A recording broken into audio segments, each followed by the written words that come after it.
Welcome back students. बेटा आज chapter 3 human reproduction से मैंने टॉपिक को लिया है। टॉपिक का नाम है गैमेटोजेनेसिस और इसके अंदर दो सब पार्ट पढ़ेंगे हम लोग, एक स्पर्मेटोजेनेसिस और एक oogenesis। स्पर्मेटोजेनेसिस मेल्स के अंदर होगा और oogenesis फीमेल्स के अंदर। मीन्स यहां पे जो गैमेटोजेनेसिस है इसका मतलब क्या है? देखिए, गैमेटो का मतलब हो गया गैमेट और जेनेसिस का मतलब हो गया फॉर्मेशन। मीन्स गैमेट के फॉर्मेशन को हमें यहां पे पढ़ना है। तो मेल्स के अंदर जो गैमेट है वो बेसिकली क्या होते हैं? स्पर्म्स। और स्पर्म के फॉर्मेशन के प्रोसेस को हम लोग कहेंगे स्पर्मेटोजेनेसिस। और फीमेल के अंदर जो गैमेट होते हैं बेसिकली दे आर ओवा, एग। तो उसके फॉर्मेशन को हम लोग कहते हैं oogenesis। Got it? तो अब एक एक करके सेपरेटली इन टॉपिक्स को पढ़ा जाएगा। देखिए, इसके ऊपर जो बोर्ड्स में क्वेश्चन बनते हैं वो दो अलग नेचर के बनते हैं।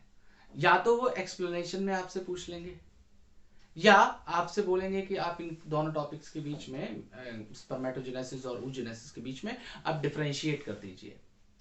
तो डिफरेंशिएट वाला पार्ट मैं एक अलग बता दूंगा आपको। तो पहले हम लोग स्पर्मेटोजेनेसिस से स्टार्ट करते हैं। देखिए, जो स्पर्मेटोजेनेसिस का प्रोसेस है मेल्स में वो स्टार्ट होता है at the time of puberty. Contrastingly अगर मैं फीमेल्स के अंदर बात करूं तो फीमेल्स के अंदर ये प्रोसेस बिफोर बर्थ स्टार्ट हो जाता है। तो स्पर्मेटोजेनेसिस प्यूबर्टी पे स्टार्ट होगा, oogenesis बिफोर बर्थ स्टार्ट होता है। दोनों के बीच में बहुत सारे डिफरेंसेस हैं, बहुत सारे। तो अभी एक एक करके उन डिफरेंसेस को भी पढ़ लेंगे। पहले स्पर्मेटोजेनेसिस से मैं स्टार्ट कर रहा हूं। तो सबसे पहले मैं हेडिंग लिख दे रहा हूं आपकी, and the topic name is spermatogenesis.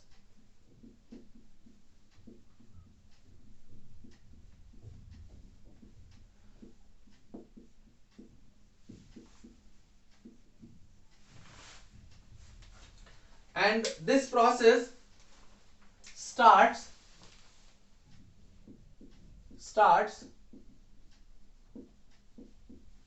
at puberty.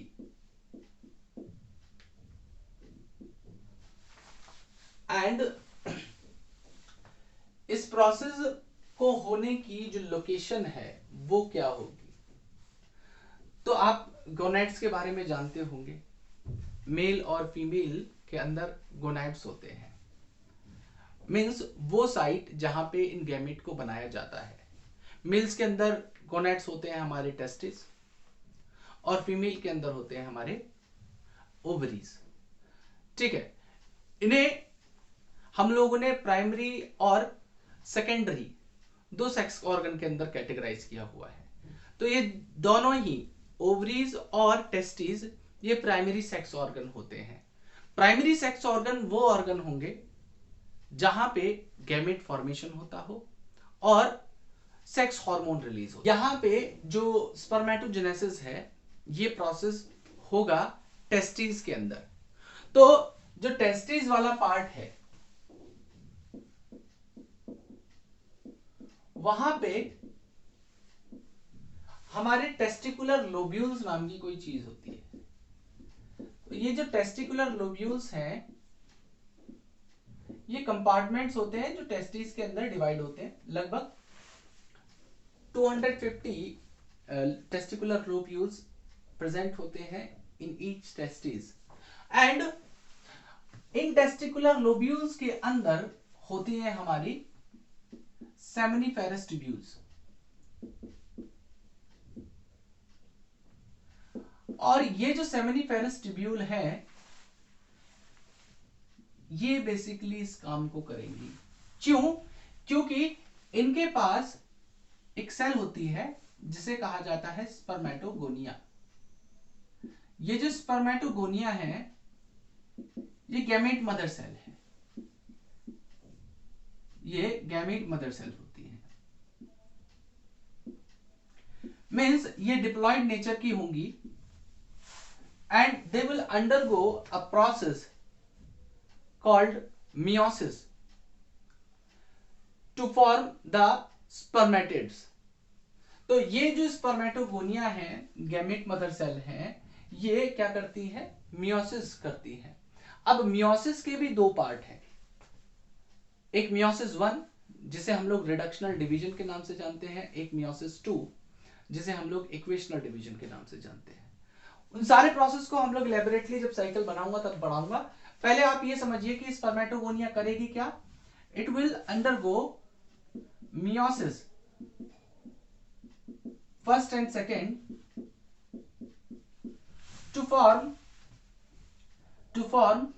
Spermatids, and जब स्पर्मेटिड्स बन जाएंगे, इनको फुली फंक्शनल मैच्योर स्पर्म के अंदर कन्वर्ट करने के प्रोसेस को हम लोग स्पर्मियोजेनेसिस कहते हैं। और स्पर्मियोजेनेसिस होने के बाद ये स्पर्मेटिड्स जो इमैच्योर थे वो एक मैच्योर स्पर्मेटोजोआ के अंदर कन्वर्ट हो जाते हैं। They will form spermatozoa. तो यहां पे क्या होगा? प्रोसेस होगा स्पर्मियोजेनेसिस का, spermiogenesis to form a fully functional spermatozoa. और इसी सेमिनिफेरस ट्यूब्यूल के अंदर एक दूसरी सेल भी होगी जिसे हम लोग कहते हैं सर्टोली सेल। ये जो सर्टोली सेल्स होती हैं ये नर्व सेल्स कहलाती हैं।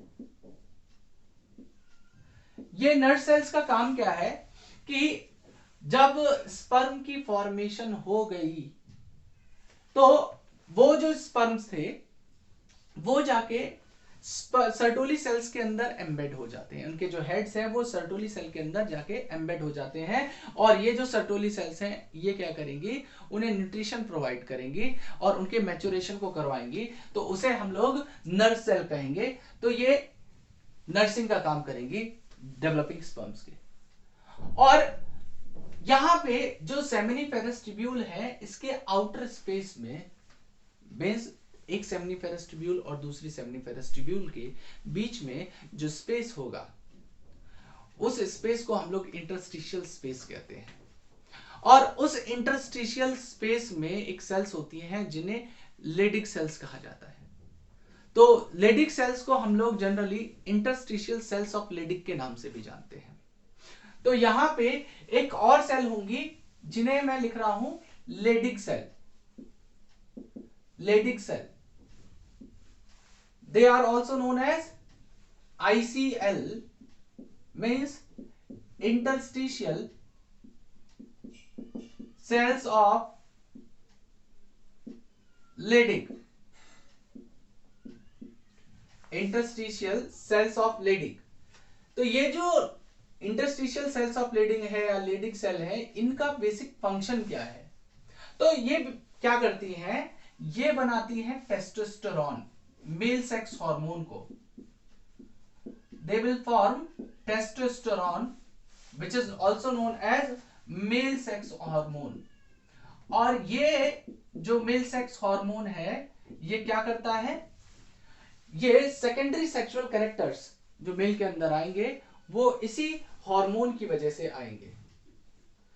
अब ये तो मैंने आपको बता दिया कौन कौन सी सेल्स थी जो इन्वॉल्व होंगी, वो कहां पे प्रेजेंट थी। इनिशियली टेस्टिस वाला पार्ट था, वहां पे टेस्टिकुलर लोब्यूल्स थे।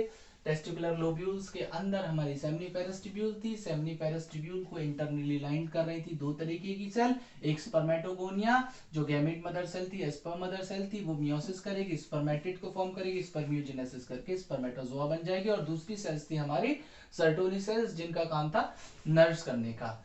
ठीक है। और एक चीज और है, जो सर्टोली सेल्स हैं वो न्यूट्रिशन प्रोवाइड करने के बाद जब स्पर्म मैच्योर हो जाते हैं और ये सर्टोली सेल्स जब उन्हें रिलीज करती है, उस प्रोसेस को हम लोग स्पर्मिएशन कहते हैं। उस प्रोसेस को हम लोग क्या कहते हैं? Spermiation. That process is known as spermiation. ठीक है। तो आपने यहाँ पे देखिए स्पर्मेटोजेनेसिस के अंदर कौन कौन से टर्म पढ़े? पहला तो स्पर्मेटोजेनेसिस, मतलब ये एक ओवरऑल प्रोसेस है स्पर्म के फॉर्मेशन को, ठीक है।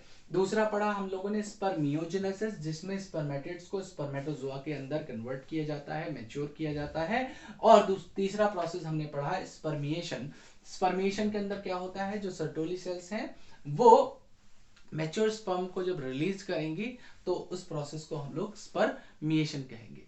देखिए ये तो मैंने एक प्रोसेस बताया, अब इसके हार्मोनल कंट्रोल की बात कर लेते हैं कि मींस यहाँ पे कौन कौन से हार्मोन्स हैं जो इसमें इन्वॉल्व होंगे, ठीक है। तो समझिएगा, देखिए यहाँ पे जो सबसे पहला जो सारे प्रोसेस को कंट्रोल करता है, हमारी बॉडी के जितने भी हार्मोनल एक्टिविटीज हैं उन्हें कंट्रोल करता है, उस ग्लैंड को, उस पार्ट को हम लोग हाइपोथैलेमस कहते हैं। तो ये जो हाइपोथैलेमस है ये कंट्रोल करता है किसको, पिट्यूटरी की एक्टिविटी को, है ना। तो ये हाइपोथैलेमस इस पिट्यूटरी को अगर कोई मैसेज भेजना चाहता है तो वो रिलीजिंग हार्मोन की फॉर्म में भेजता है। तो यहाँ पे एक रिलीजिंग हार्मोन होता है जिसे कहते हैं हम लोग गोनेडोट्रोपिक रिलीजिंग हार्मोन, GnRH, ठीक है। तो ये जो GnRH है, गोनेडोट्रोपिक रिलीजिंग हार्मोन, ये आके इस पिट्यूटरी को बोलता है कि भाई तुम ऐसा करिए, तुम इंटर्न 2 हार्मोन्स को रिलीज करिए, ठीक है। अब वो हार्मोन होते हैं हमारे कौन से, एक होता है ल्यूटिनाइजिंग हार्मोन जिसे LH कहते हैं, और दूसरा होता है फॉलिकुलर स्टिमुलेटिंग हार्मोन जिसे हम लोग FSH कहते हैं। अब होता क्या है कि ये जो LH है ये आके एक पर्टिकुलर सेल्स के ऊपर एक्शन लेगा, और ये जो FSH है ये आके एक पर्टिकुलर सेल के ऊपर एक्शन लेगा। अब वो सेल्स कौन कौन सी हैं, देखिए नाम से याद रखना है आपको। LH मींस L यहाँ पे याद है ना, ल्यूटिनाइजिंग, और L से ही लेडिक होता है। तो आपको याद रखना है कि जो ल्यूटिनाइजिंग है वो लेडिक के ऊपर एक्शन लेगा, means luteinising hormone will take action on the Leydig cell, और लेडिक सेल के ऊपर एक्शन लेके वो क्या करेगा, वो टेस्टोस्टेरोन की फॉर्मेशन करवाएगा।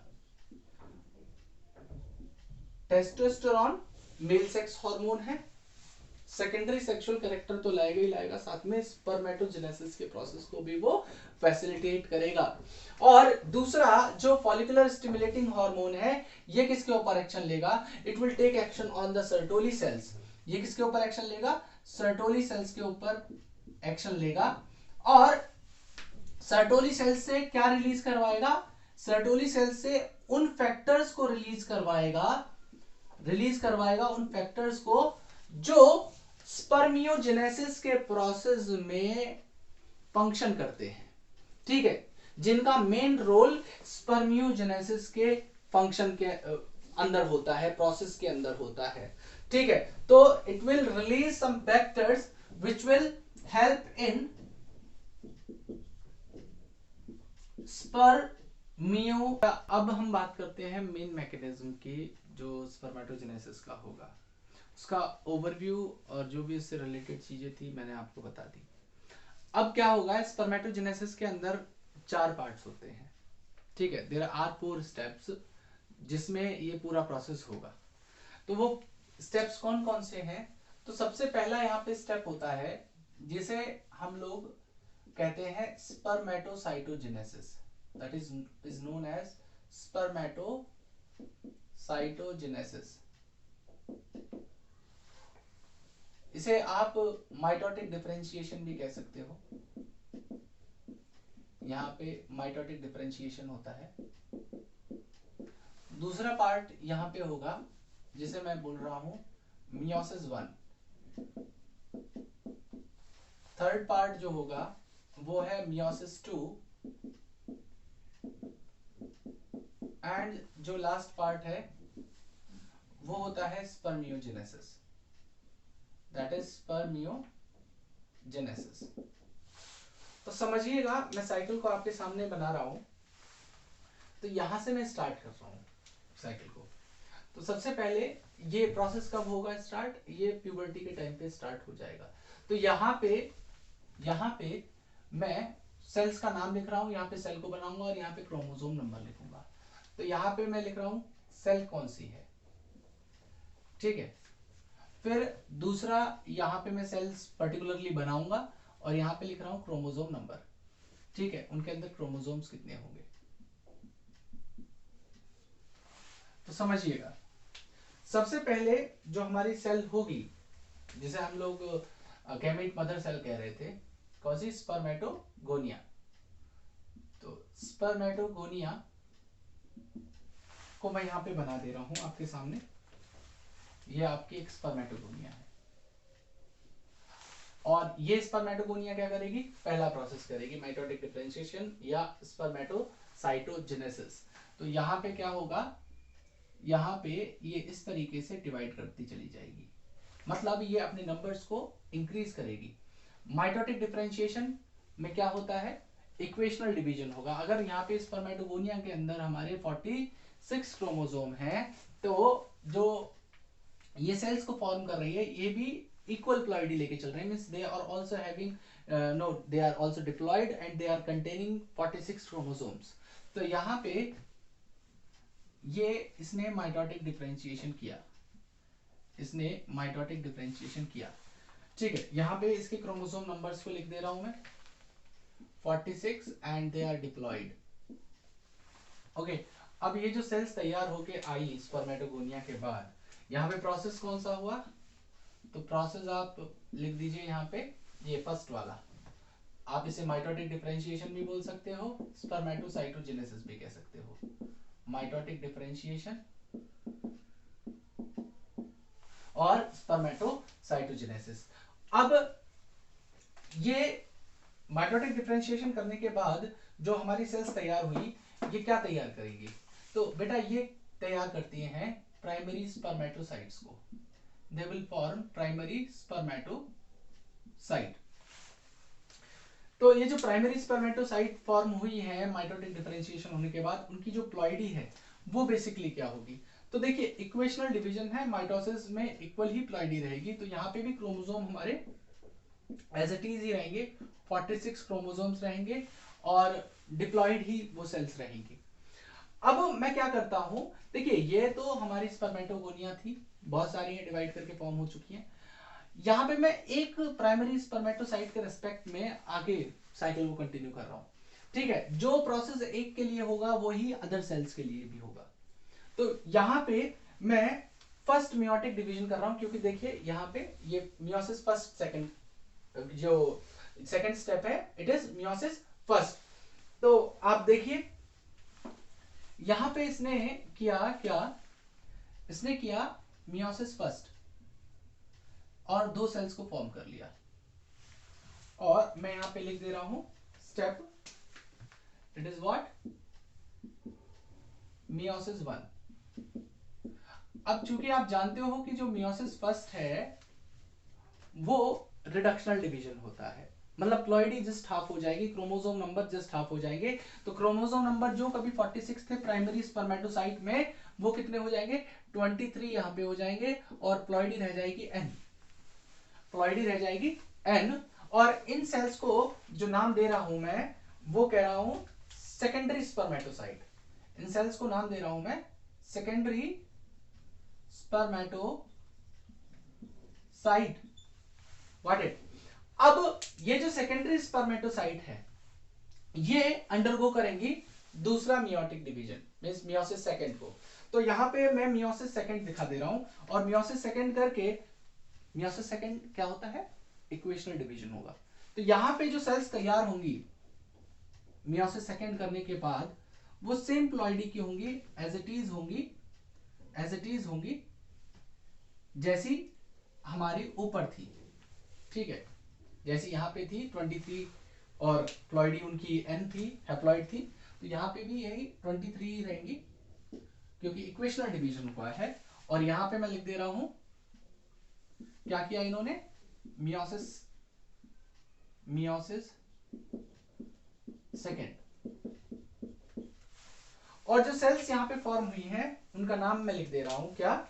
दे are spermatids, they are spermatids.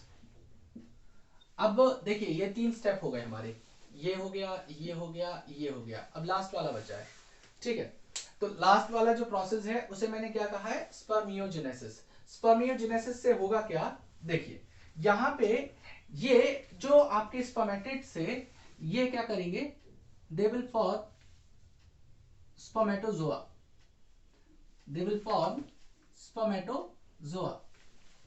तो यहां पे फाइनली जो सेल्स तैयार होके आई after the process of spermiogenesis are known as spermatozoa.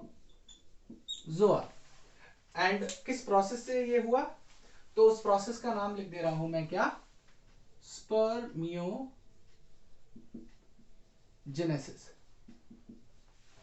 ठीक है। और फाइनली प्लॉइडी उनकी भी वही रहेगी 23 एंड एन, कोई इसमें दोहराई नहीं है।